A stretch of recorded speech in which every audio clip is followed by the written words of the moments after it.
పూరా లోకల్. రెడ్డి ముఖ్యమంత్రి అయిన రేవంత్ రెడ్డి పైన మీ అభిప్రాయం ఏంటి? ముఖ్యమంత్రి అనేటోళ్ళు ప్రజలతో ఎన్నుకోబడతారు, ఎమ్మెల్యేలతో ఎన్నుకోబడతాడు. ఆయన ఇంతకుముందుకు గత వేరే కులం వాళ్ళు ఉండే, ఇప్పుడు రేవంత్ రెడ్డి కులం. అది అధిష్టాన నిర్ణయం ఉంటుంది. మాకు రేవంత్ రెడ్డి ముఖ్యమంత్రి అయినా మా కష్టాలు పోతాయని చెప్పాలి. ఏ కులం వాళ్ళు ఏ ముఖ్యమంత్రి అయినా కూడా కష్టాలు పోవు, చెప్పుకోవడానికి మాత్రమే పనికొస్తుంది. కాబట్టి ఆ రేవంత్ రెడ్డి ముఖ్యమంత్రి అయినా కూడా మావాడని చెప్తాం తప్ప మా కష్టాలు తీర్చేవాడని చెప్పలేము. ఇది అందుకే ఇలా కష్టాలు వచ్చినాయి కాబట్టి జనాలు ఇలా రేవంత్ రెడ్డి కూడా తిడుతూ ఉన్నారు. అటు రాబోయే అసెంబ్లీ ఎన్నికల తర్వాత బీసీనే ముఖ్యమంత్రి చేస్తామని అటు కాంగ్రెస్ చెప్తుంది, బీసీనే ముఖ్యమంత్రి చేస్తామని ఇటు బీజేపీ చెప్తుంది. ఒక రెడ్డి జాగృతి వ్యవస్థాపకుడిగా అధ్యక్షుడిగా మీ అభిప్రాయం ఏంటి? అలాగే హైకోర్టులో కూడా పిటిషన్ వేశారు, మీ అభిప్రాయం ఏంటి? గత ఎన్నికలలో కూడా బీజేపీ పార్టీ బీసీలకు ముఖ్యమంత్రి స్థానం పోయింది. ఎన్ని స్థానాలు వచ్చినాయి? ఆ నమ్మకం లేదు.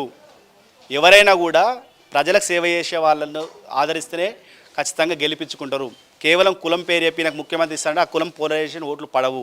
ఇది కులాల మీదకలు ఉన్నటువంటి ఎన్నికలు కావు, వ్యక్తుల మీదకలు ఉన్నటువంటి వ్యక్తులు, రాజకీయ పార్టీల నడుస్తున్నటువంటి వ్యవస్థ. కాబట్టి రాజకీయ పార్టీలు ఏదైతే సరైన తీసుకుంటారో, ప్రజలు ఏదైతే కోరుకుంటారో వాళ్ళు మాత్రమే గెలవగలుగుతారు.